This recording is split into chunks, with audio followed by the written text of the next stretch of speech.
Okay, so in this lesson, we're going to be talking about the wisdom of the delta. We're going to be talking about what we wrote down in our stormy first draft, the stories we were telling ourselves, and then we're going to sort of figure out, in hindsight in this case, because we're taking a story that we've already lived, and what were the things that we learned about it? What were the actual truths? What part did we play in it?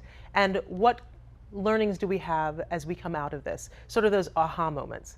So the image actually that I chose for this, and the image that I would invite you to choose for your journal page, is something that shows light, because this is your aha. The light bulb goes off, right? You're now enlightened. You've understood now exactly what's really going on. So the image that I chose actually was, remember that hike and bike trail that I took a photograph of at the very, very beginning when I had my story? I actually have an image back on that trail, a different spot of the trail, where light is actually coming through the trees. And that, I thought, was particularly effective and important in this story because it was the same story and it was the same path.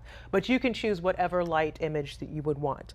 And I rubber cemented that into my journal, and then I just really listed bullet points. What were some of the things that I've learned since that time, and what were some of the things I learned about myself, about what part I played in it, and maybe some ideas and enlightened thoughts that the next time I'm emotionally hurt, I can go back and reflect on and go, maybe what's happening here is actually what happened in the past. My story actually happened about 8 years ago. So this was actually a really fun exercise for me because it was such a seminal moment in my life. Like, I really sort of upended my life after this.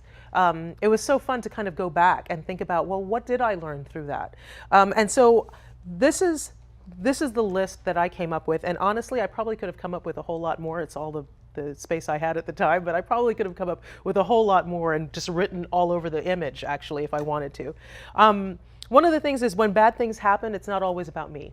I'm not always the cause. In this case, this bad thing happened, but I didn't cause it. I wasn't the reason. And I think there was probably some self-talk saying that I am creating this conflict that didn't need to happen, but it actually did need to happen, and that was okay.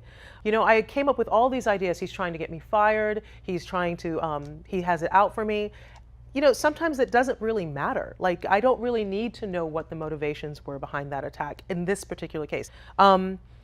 Pay attention to when I'm hooked. I know the signs. I talked about that a little bit. Like, I know when I'm hooked, and I'm so ready to just kind of barrel through and just say, oh, it's everybody else, it's not me, and just keep going. And sometimes I need to just pay attention when I'm hooked.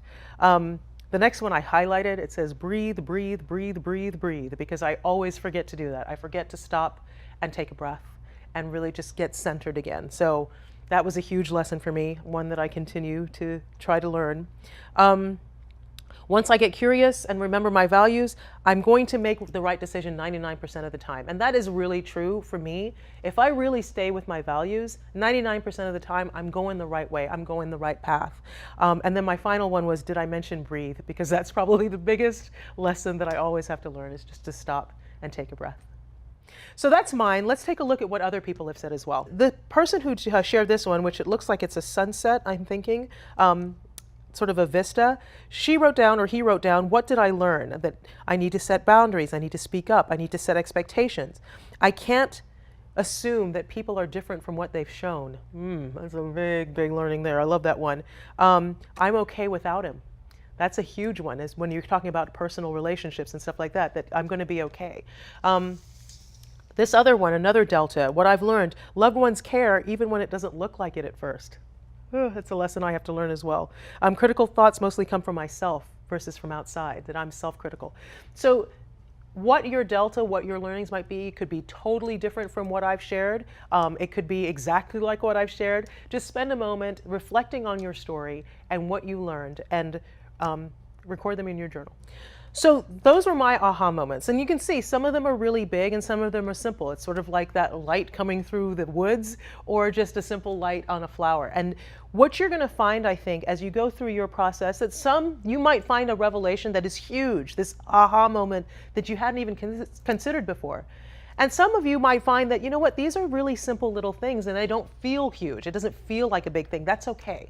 right? That's not the point. The point is just to kind of really sift through and see what can I take, what learnings can I take, whether big or small, that I can take forward in my life. And that's really all that it's about. Remember, this is art journaling. This is all about you.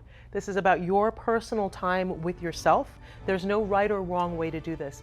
It can be big, it can be small.